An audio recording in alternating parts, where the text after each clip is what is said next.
the Detective Academy. My name's Clive Jones and I'll be your presenter today. So, firstly, welcome back to those who joined us in the first 3 sessions, and welcome to those joining us for the first time today. Well, in our first session, we looked at the importance of the golden hour for all crime investigation, preserving crime scenes, and the importance of having an investigation strategy. And then in our second session, we looked at intelligence reports, house-to-house inquiries, and audiovisual strategy. Now, our last session drilled down into an early look at forensic investigation and had a real focus on fingerprints and DNA, footwear analysis, and also how to successfully introduce forensic evidence into interview.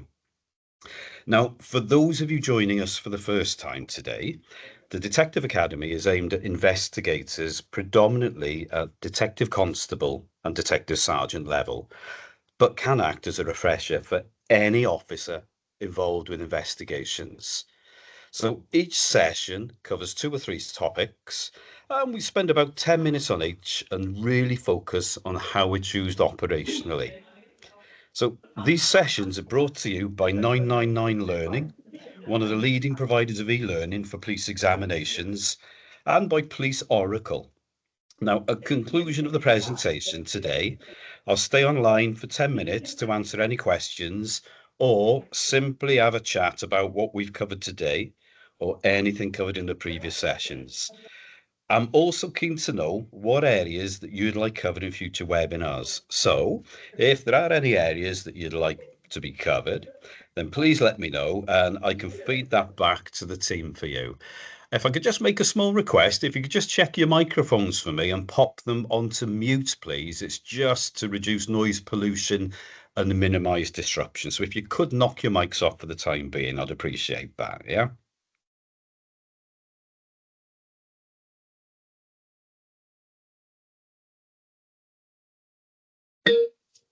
So, if you could mute your mics for us, thank you. So today we're going to be looking at victims and witnesses. I want to start briefly by looking at the different classifications of victims and witnesses before moving on to special measures, how we apply for them, and how they're used in court. I then want to conclude by looking at the victim personal statement, which is something used very regularly to good effect.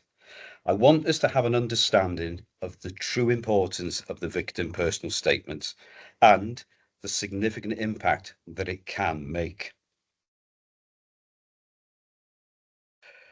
So, as I've said, I want to start out with a brief look at the different classifications of victims and witnesses and how this has an impact not only around special measures, but also how you treat that witness.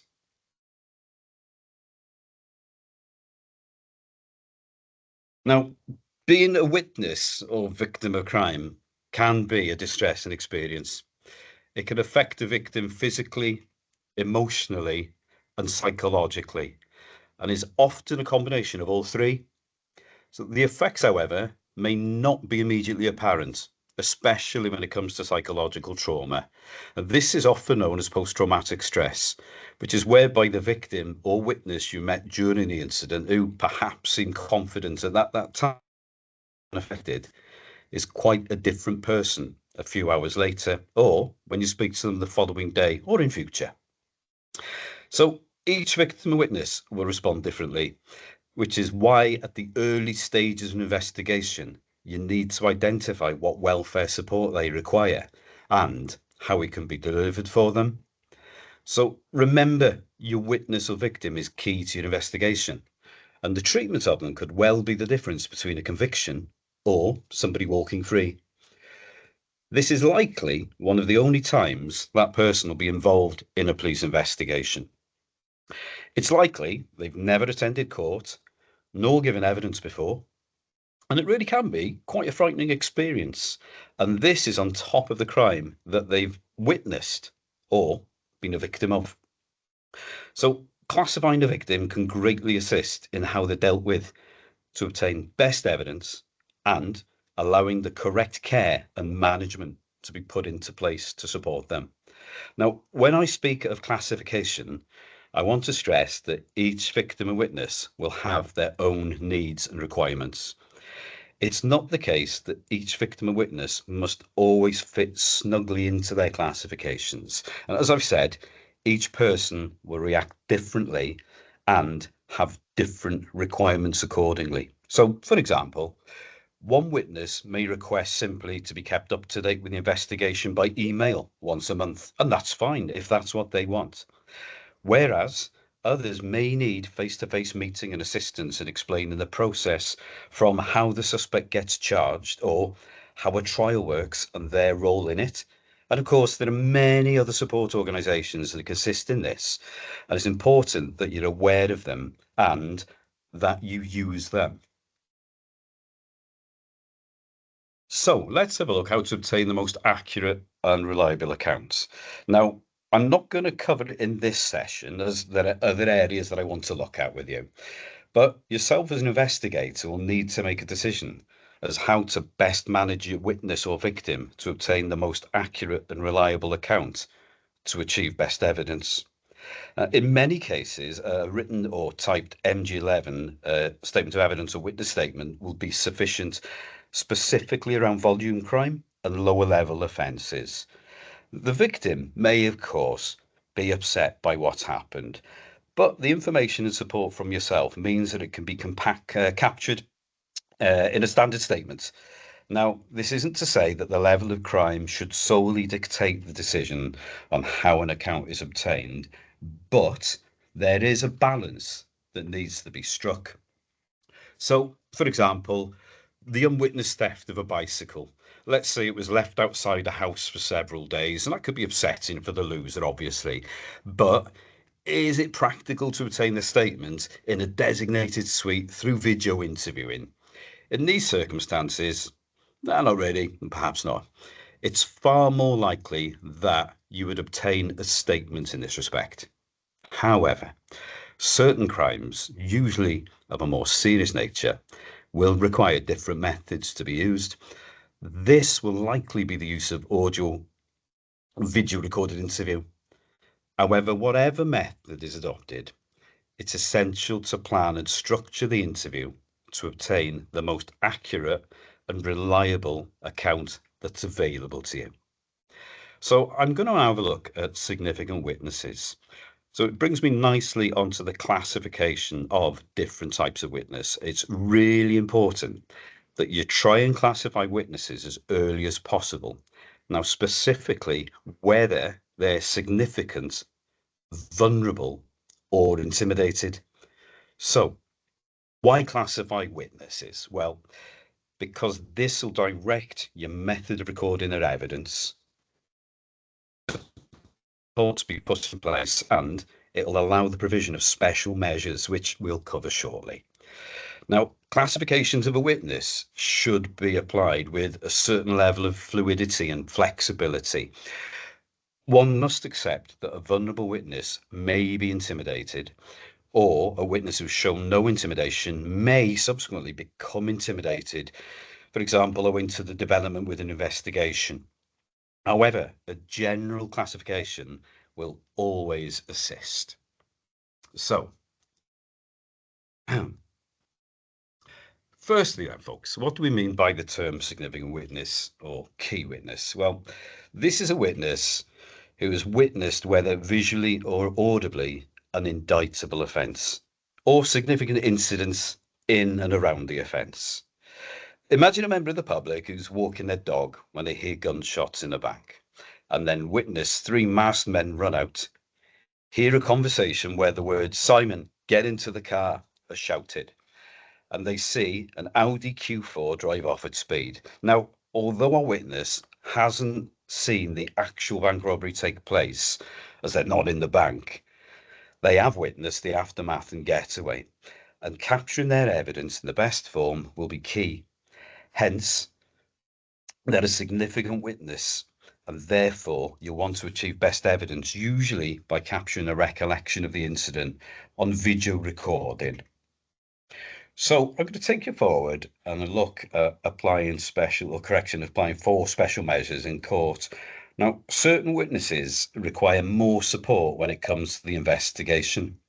Subsequently, court, and that's where special measures come in. So, what are special measures? Well, in simple terms, these are measures the court can grant to drastically improve the quality of a witness's evidence. Now, I'm going to cover the special measures that can be applied for shortly, but I want now to continue around the classification of witnesses and how this can determine what measures the court can then consider putting in. So, that in mind, let's have a look at vulnerable witnesses and intimidated witnesses. So, we've looked at what a significant witness is, but this only categorizes them as to how important a witness they are. What it doesn't do is allow us to understand how the crime may have affected them and allow guidance on what support's required. So let's look at them in turn then.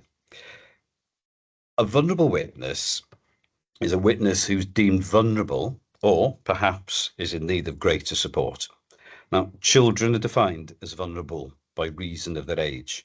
So this makes all children under 18 years of age appearing as defence or prosecution witnesses in criminal proceedings as vulnerable. Now, a witness could also be vulnerable if they suffer from a mental disorder, perhaps, or have a significant impairment of intelligence and social functioning. It may also be the case that a person has a physical disability or disorder that may diminish the quality of evidence given. However, it's vitally important that you don't simply classify someone as vulnerable just because they have a disability. It's your role as the investigator to understand your witness and any conditions they may require further support for. So let's have a look at intimidated witness then. An intimidated witness is a victim of a sexual offence or an offence under Section 1 or 2 of the Modern Slavery Act 2015. It also extends to a victim in a case of domestic abuse, or if the witness is involved in proceedings concerning a violence offence such as manslaughter or murder, or an offence involving a knife or firearm.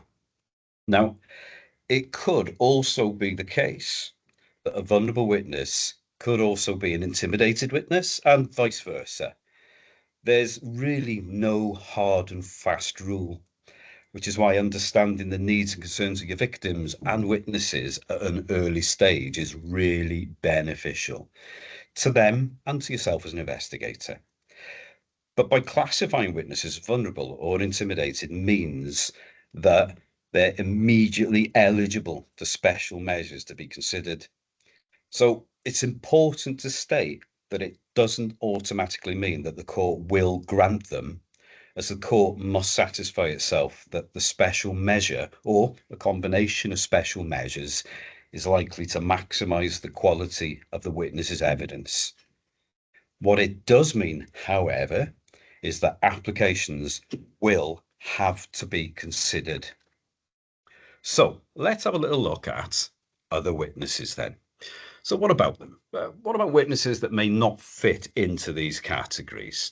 Well, in these cases, you as the investigator should give consideration to the nature and circumstances of the offence, the age of the witness, the social and cultural background and ethnic origins of the witnesses, the domestic and employment circumstances of the witness, and any religious beliefs or political opinions of that witness.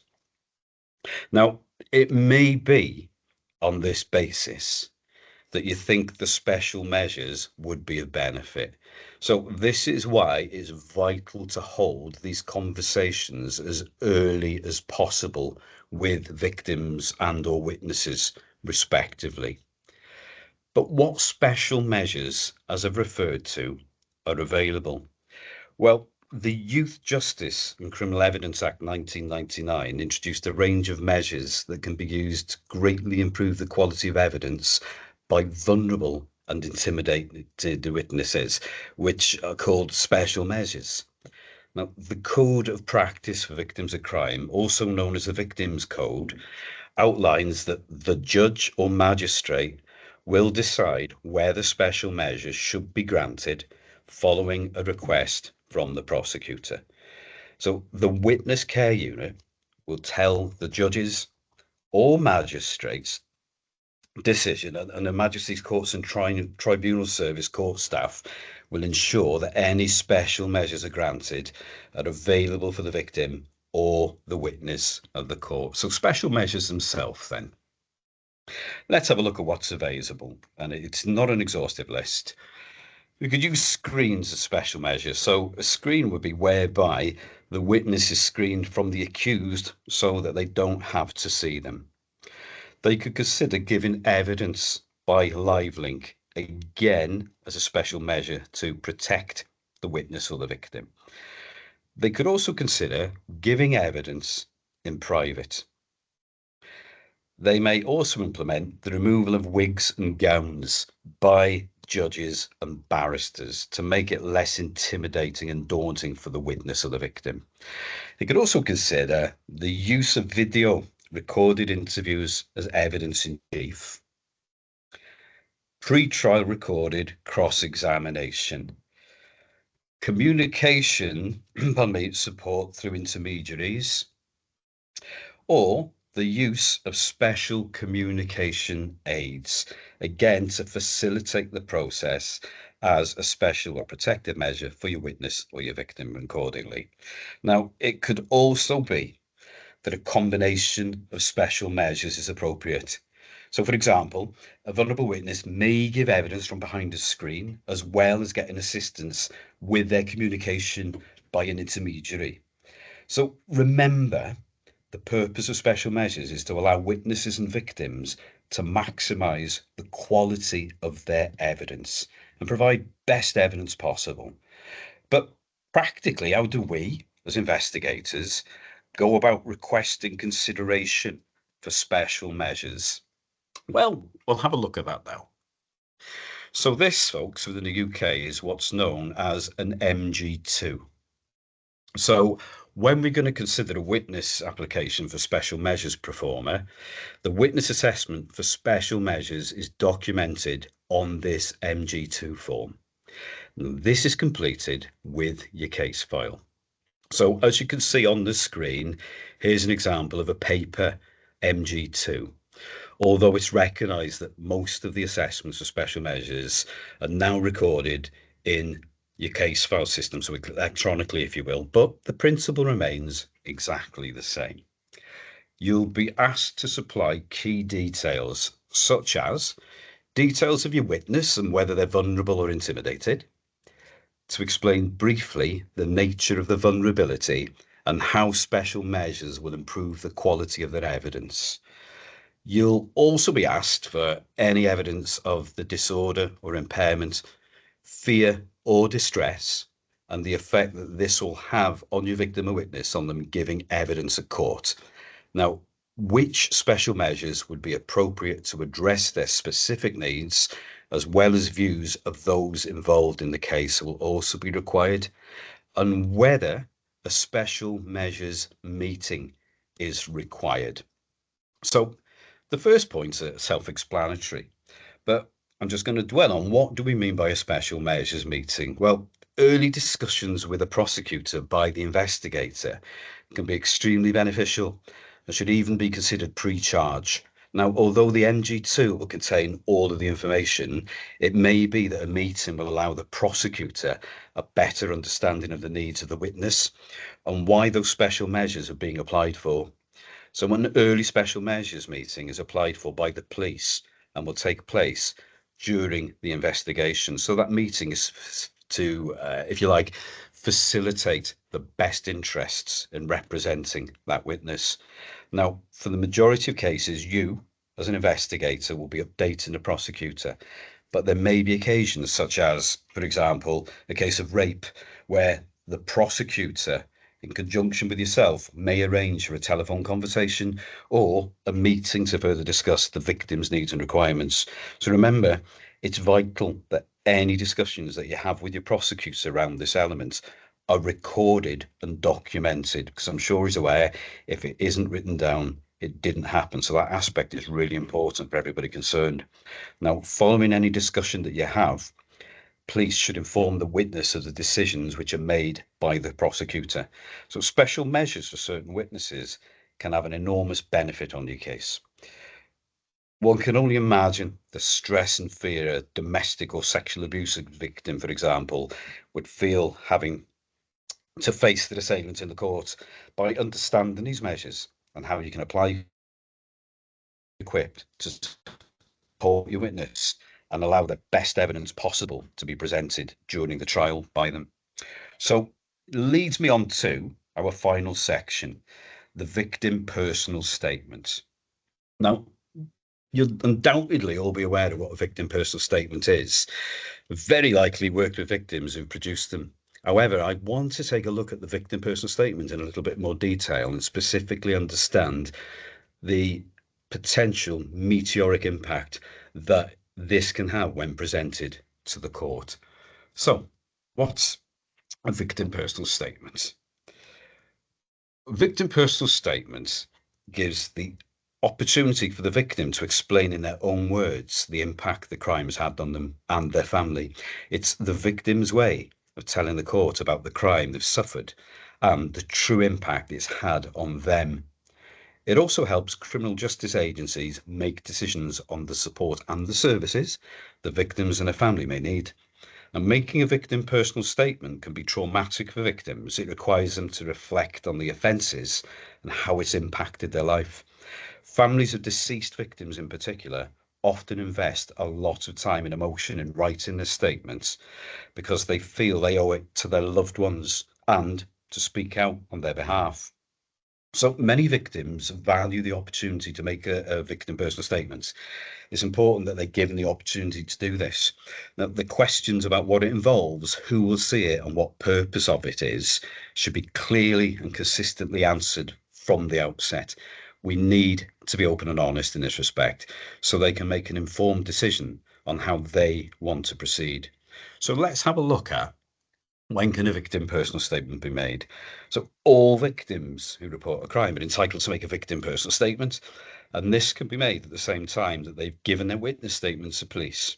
However, each victim is different, and it might be that their victim personal statement is taken at a later point during the investigation.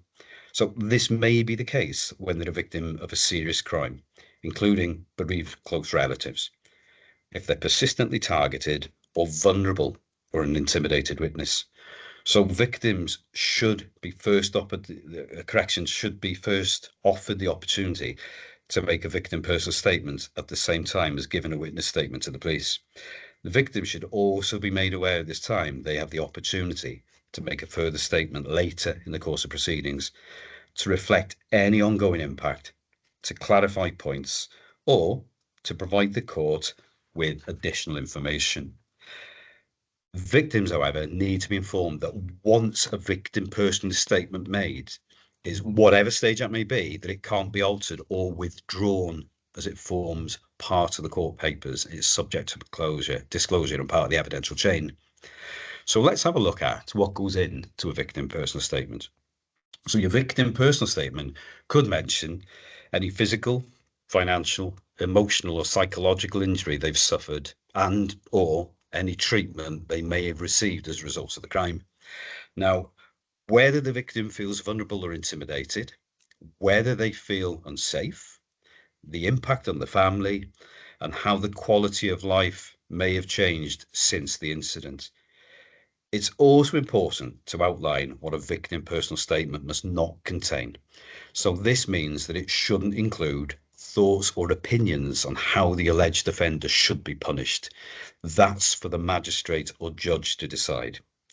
Now, any inappropriate comment, for example, an unsubstantiated claim against the alleged offender, may be removed from the final version of the statement before the court. So if necessary, it'll be sanitized. So let's have a look at how it'll be used then. So your victim personal statement will form part of the prosecution case, but it'll only be considered by the court once the offender has been found guilty of the offence.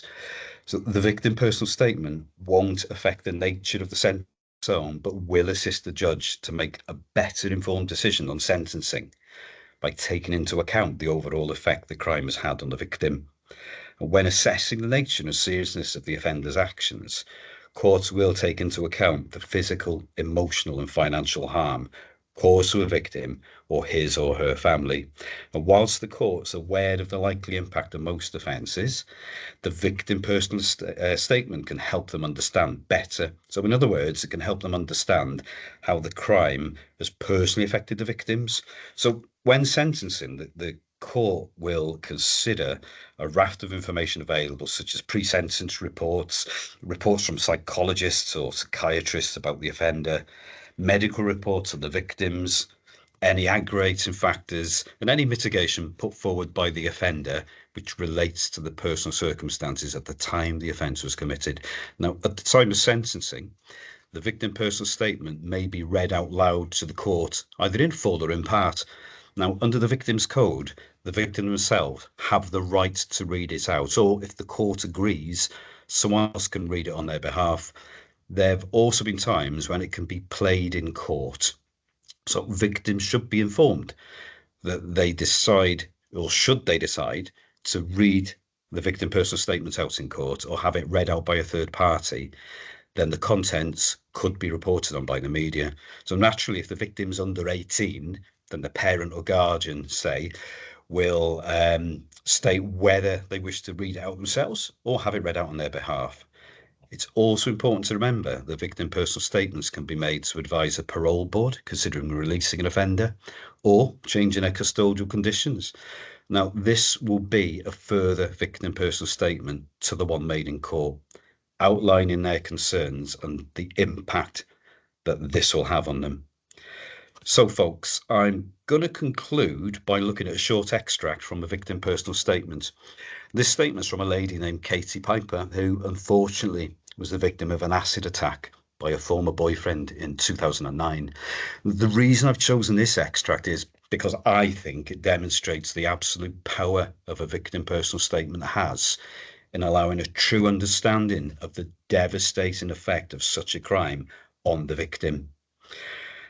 I want you to think of a crime report for the acid attack. So it'd have the Section 18 grievous bodily harm offence listed, the location, time of the attack, victim and witness details, a short summary of the offence, your investigation strategy and updates, and so on.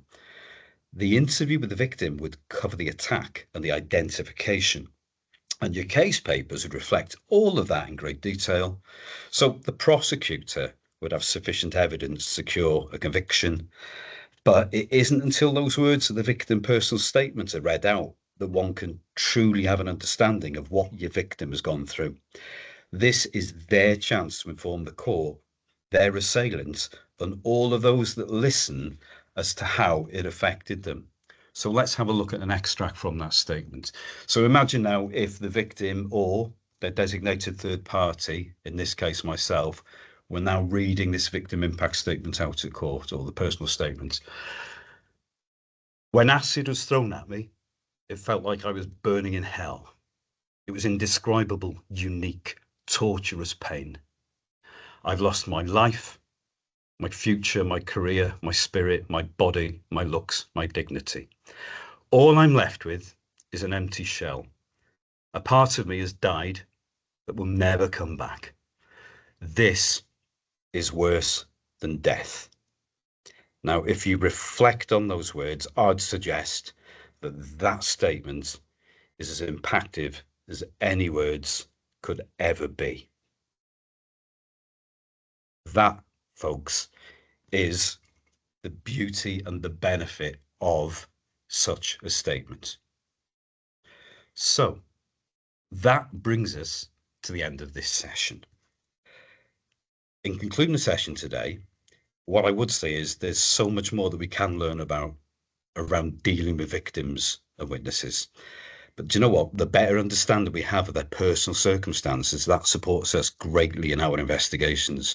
And as we can see through the use of special measures, there are countless ways we can make something that is a unique, frightening, and let's be honest, can be an extremely stressful event, at least bearable, and allow the witness to deliver evidence to the best of their ability.